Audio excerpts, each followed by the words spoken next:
So just going to give a bit of an overview of what we're going to cover today. First of all, I was going to start just by framing the discussion with taking a quick look at what the EU's product liability regime looks like at the moment.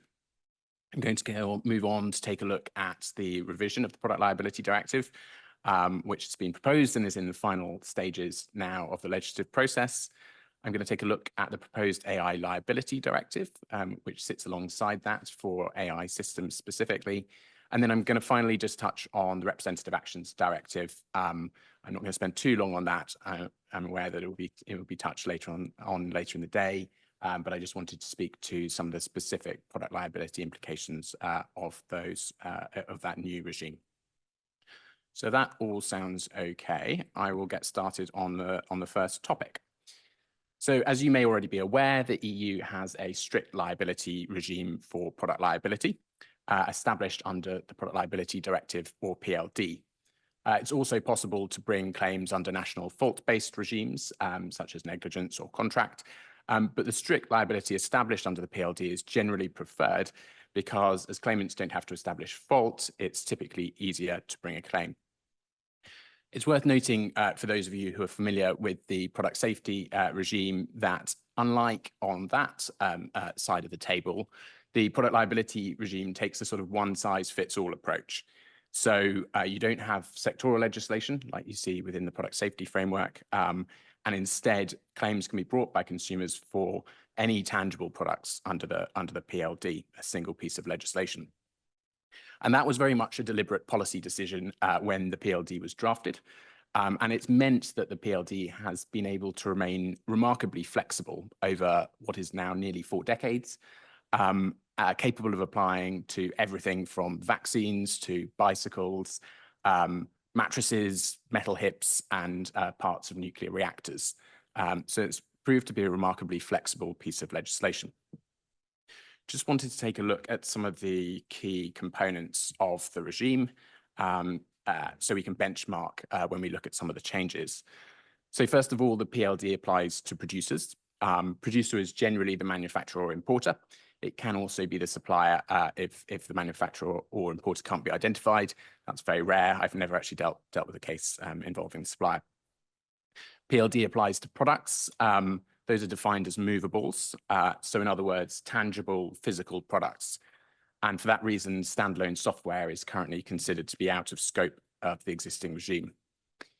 It's a strict liability regime, as I mentioned, and that means that producers are responsible for defective products regardless of whether the defect is their fault. So claimants just need to show that a product was defective, first of all, that they suffered some damage, and that there was a causal link between the defect in the product and the damage they suffered. Burden of proof sits with the claimant. So when it comes to defect, which becomes the sort of critical element, the key question is whether or not the level of safety falls below that which consumers are entitled to expect. And it's worth noting that that's an objective legal standard. So the actual expectations of the consumer in question don't define that question. No need to establish fault, as I mentioned, and that means that proving defect is the biggest hurdle to bringing a claim under the PLD. And in a number of recent cases, that is where claimants have failed to succeed in their cases. Number of recent cases, including some like the metal on metal hips litigation, where I was involved. As we will see with the revisions to the PLD that are being proposed, that trend is likely to alter. And it should, in the future, become much easier for claimants to establish defect in cases. Recoverable damages under the current regime, the last key component, include death and personal injury, certain types of property damage. There's a threshold of 500 euros, which back in the 1980s was a rather more significant amount of money than it is now, post-inflationary pressures. It's worth noting as well that damage to the product itself, damage to the defective product can't be claimed. In cases where you're seeking to recover that sort of damage, you'd go through the consumer protection regime. All right. Yes, so I also want to say, just before I move on to look at the revisions of the PLD, I also want to say a quick word about some of the changes to the product liability landscape we've seen arise almost organically over the last 20 years.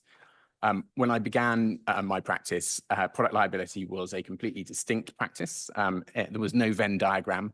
It sat very much on its own with little overlap with other areas. But as demonstrated by this slide, as a result of varying factors, including changes in law and policy, and a change in market trends, particularly with the growth of new technologies, there's an increasing nexus between product liability on the one hand and product safety regulation on the other hand. And those two areas are set to become even more closely intertwined as the PLD is revised. There's also overlap with complementary areas, including data and privacy laws, consumer protection, and ESG increasingly too. And all of that means that product liability is no longer a standalone animal. And the Product Liability Directive and the broader framework is much more complex today than it was 20 years ago. And that's even before we consider the reforms up to the Product Liability Directive, which I'm going to turn to now. So there have been calls for changes to the PLD for some time now. And those calls are particularly focused on addressing perceived risks from new technologies. PLD is nearly 4 decades old, as I mentioned. It was drafted in an era when VCRs and pagers were commonplace. Some of you in the audience may remember that time, but we live in a very different world now. We live in a world of connected products, robotics, wearables, the metaverse, and increasingly artificial intelligence. Equally, supply chains have changed dramatically in the intervening years. When the PLD was drafted, e-commerce didn't even exist. And to put that in perspective, it wasn't until a decade after the PLD came into force that Jeff Bezos started selling books out of his garage. So the growth of online marketplaces was not something that was foreseen by those drafting the PLD. And as a result, stakeholders have begun to question whether or not there needed to be changes to the regime to address risks from new technologies and to reallocate liabilities across the modern supply chain. The Commission carried out a full evaluation of the PLD in 2018 as part of its periodic reviews. And the conclusion of that review was that even though products were more complex than they were in 1985, the PLD continued to be an adequate tool. The Commission did propose that the PLD would benefit from some clarifications to certain concepts in light of new technologies. And similarly, the expert group on liability and new technologies that was formed recommended a number of changes to address specific issues in relation to new technologies. And it's worth remembering those conclusions and that remit because, as you'll see, we have ended up with much more wholesale reform of the PLD. So, looking at some of the drivers for revision, I'm not going to have time to go through everything on this slide, although I understand you'll get a copy of this deck.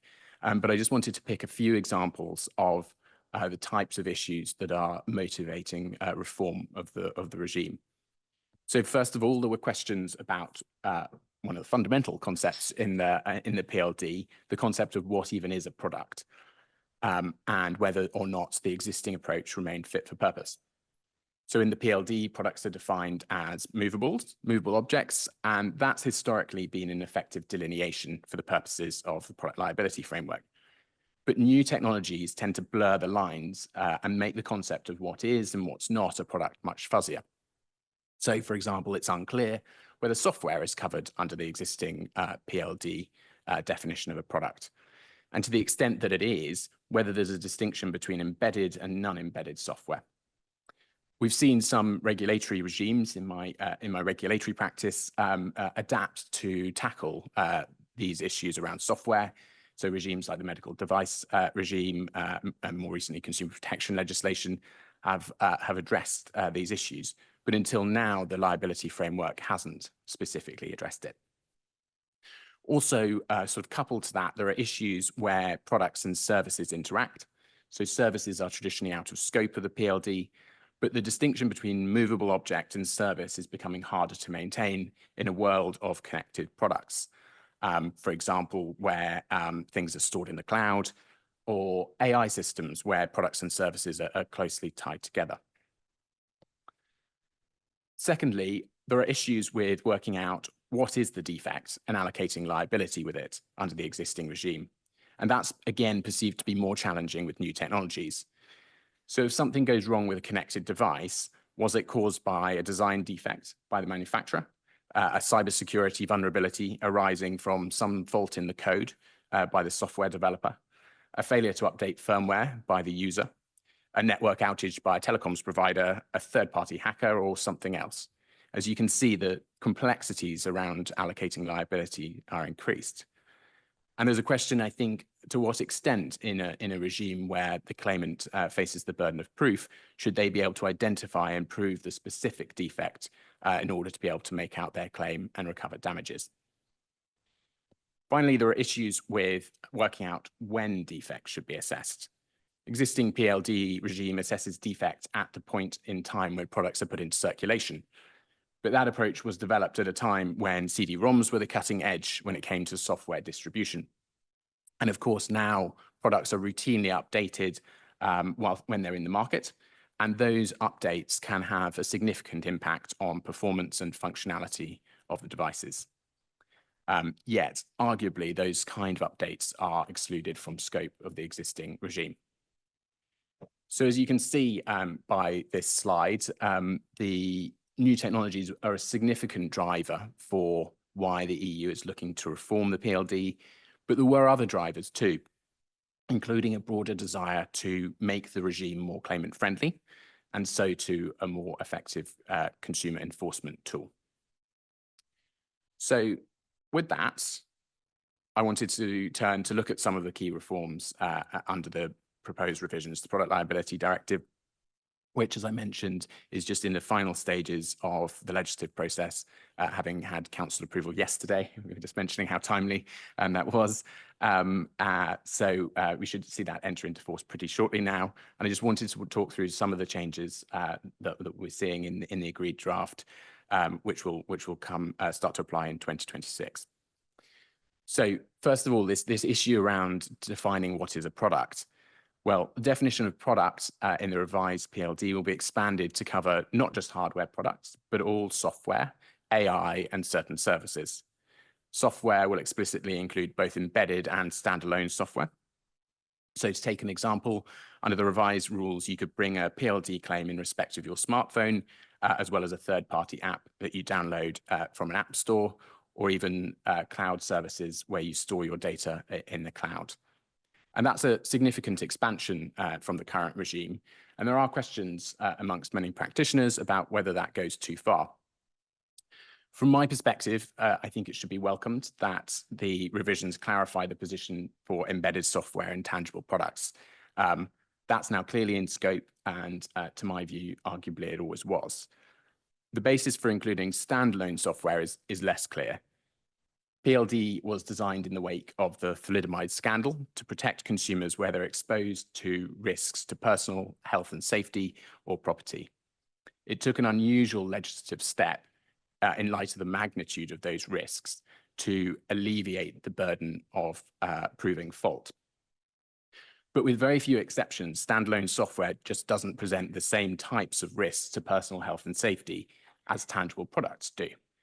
So it's not clear to me that software like the Angry Birds app needs the same level of special protection as something like a pacemaker. Secondly, looking at the concept of defect, that will be expanded to cover new issues, including cybersecurity risks, connectivity risks, and software updates. For software updates, the proposal is to include software updates that are rolled out with a problem in them, but also those which also where software updates are not issued. So a lack of software updates can be a basis for defect under the new regime. That element is potentially problematic to my mind. I think the revision to include software updates is appropriate in an age of connected products, but the lack of software updates is arguably regulating through the back door. Because in practice, those provisions create an obligation on producers to continue to release software updates for the whole period of liability under the PLD, which is at least 10 years. And that's more than twice as long as the maximum statutory period under applicable regulatory regimes. And as a practitioner with a focus on innovative problems, Clarity in the regulatory regime is paramount, and that kind of inconsistency can be very unhelpful, as it leaves stakeholders unsure of when they can end of life products and launch new technologies. And that can have a dampening effect on the release of new products and on innovation more generally, which is certainly not the legislative intent here.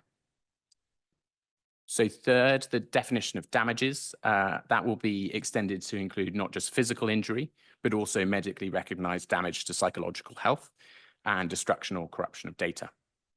There's no definition of what damage to psychological health entails, nor in what circumstances it would be medically recognized. So for example, if a person sees a doctor for anxiety caused by a social media app, and the doctor makes a note in their file that they are anxious, there are open questions about whether that would be medically recognized for the purposes of the revised PLD. And that's something that I think practitioners or courts are going to have to grapple with to delineate the boundaries of that new provision.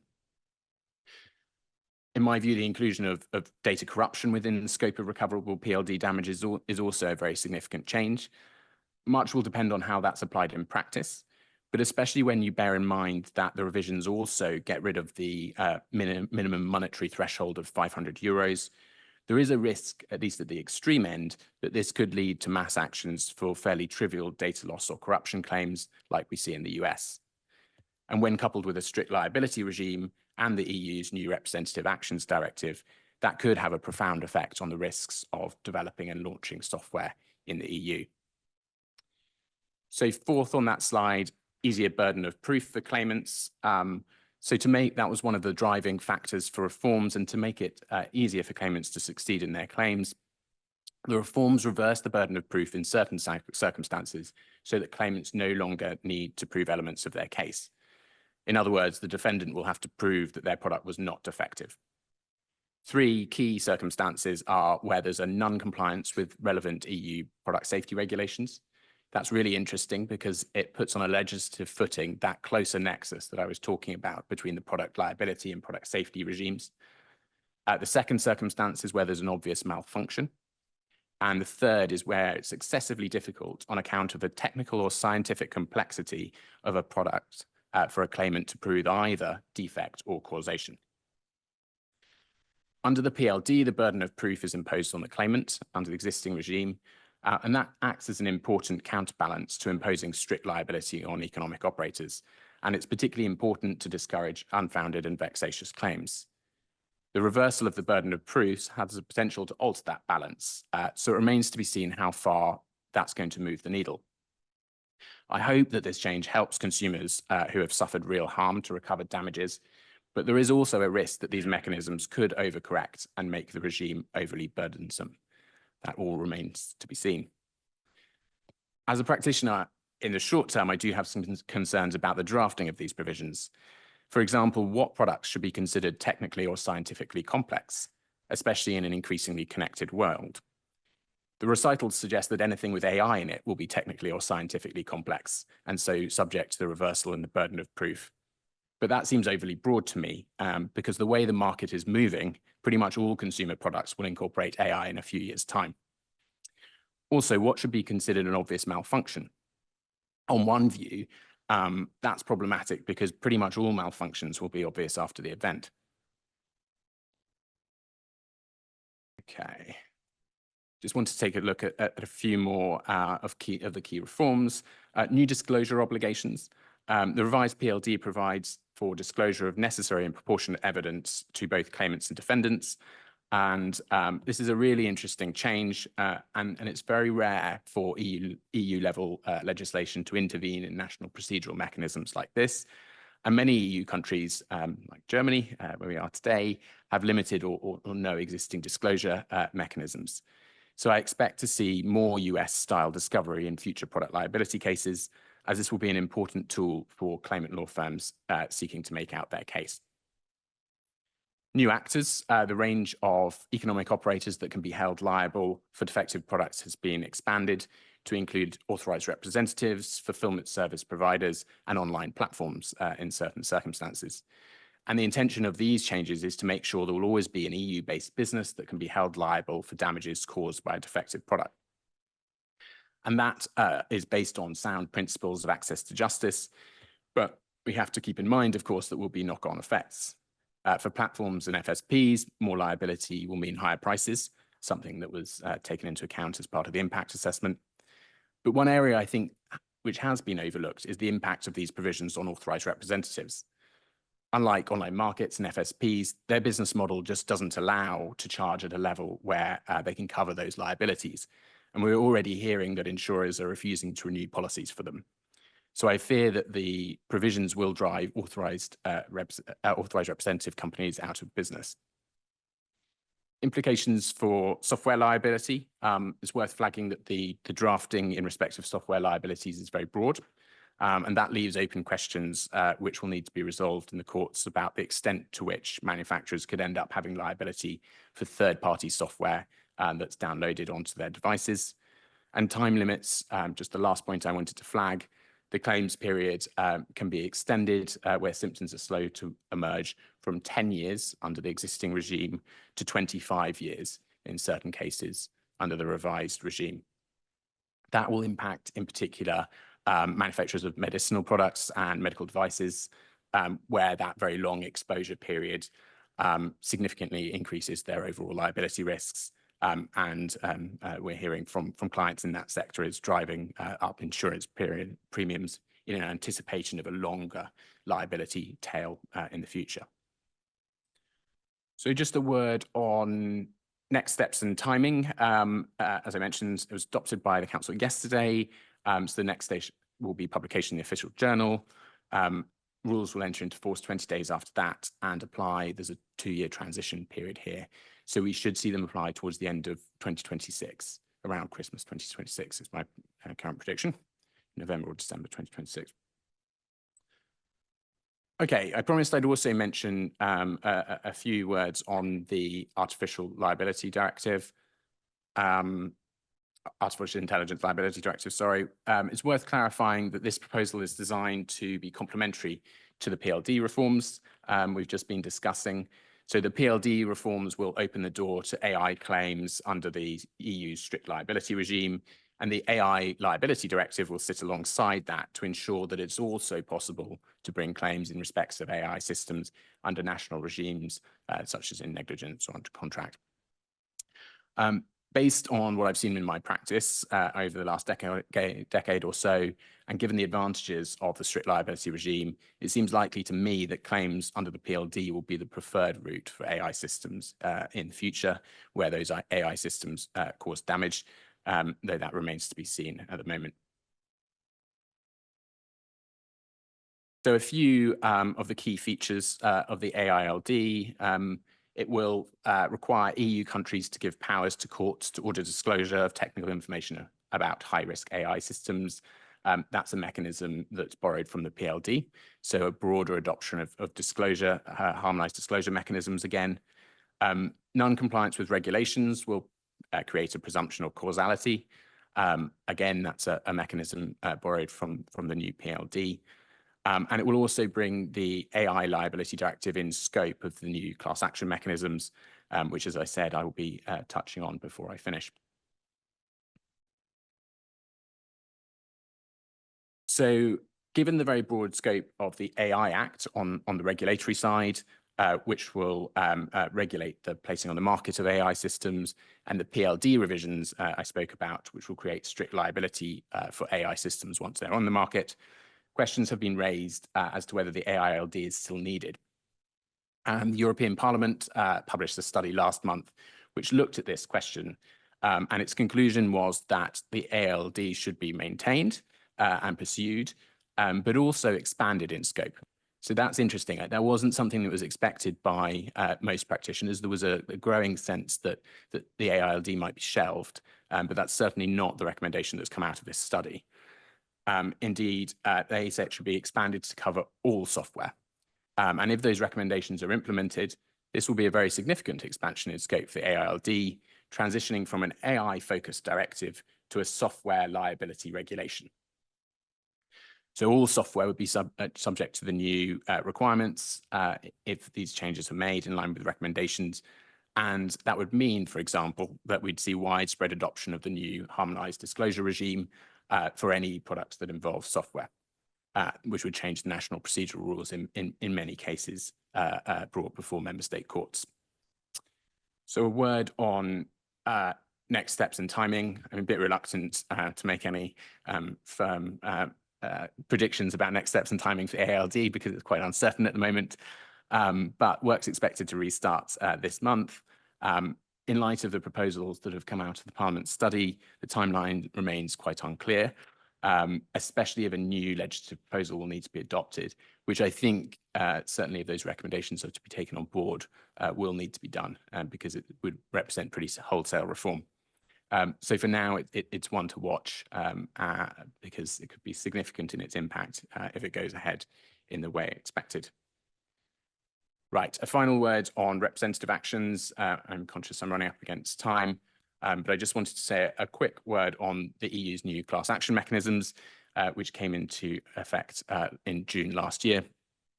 This is, make no mistake, a major change, including class actions for nearly $500 million, introducing class actions for nearly $500 million EU consumers across all 27 member states, where previously the preparatory work identified only 3 countries had full regimes of collective redress.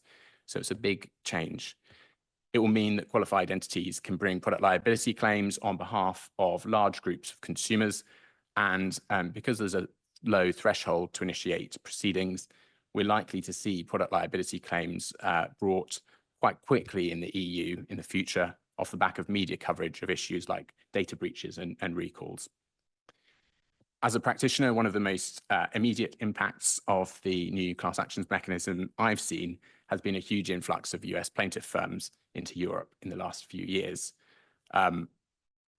Tens or a significant amount of plaintiff firms have been setting up shop in London and Amsterdam mostly in anticipation of a lucrative new class action market in the EU. And they bring with them a lot of experience from US class actions experience, as well as a huge amount of investment.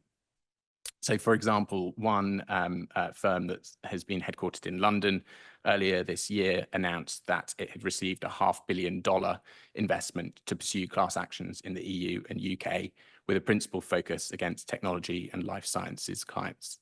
So the market in the future is going to look very different to what we've seen in the past.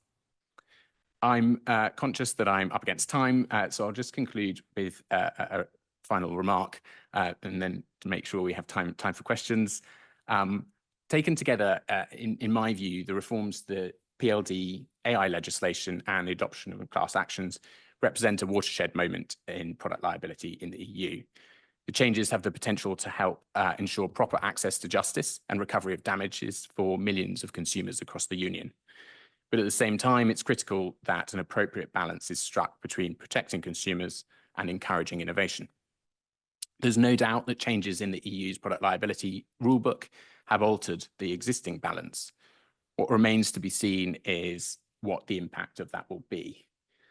As I said to my dinner companions last night, the only thing that's certain in this new landscape is that us products lawyers are going to be kept very busy. Thank you.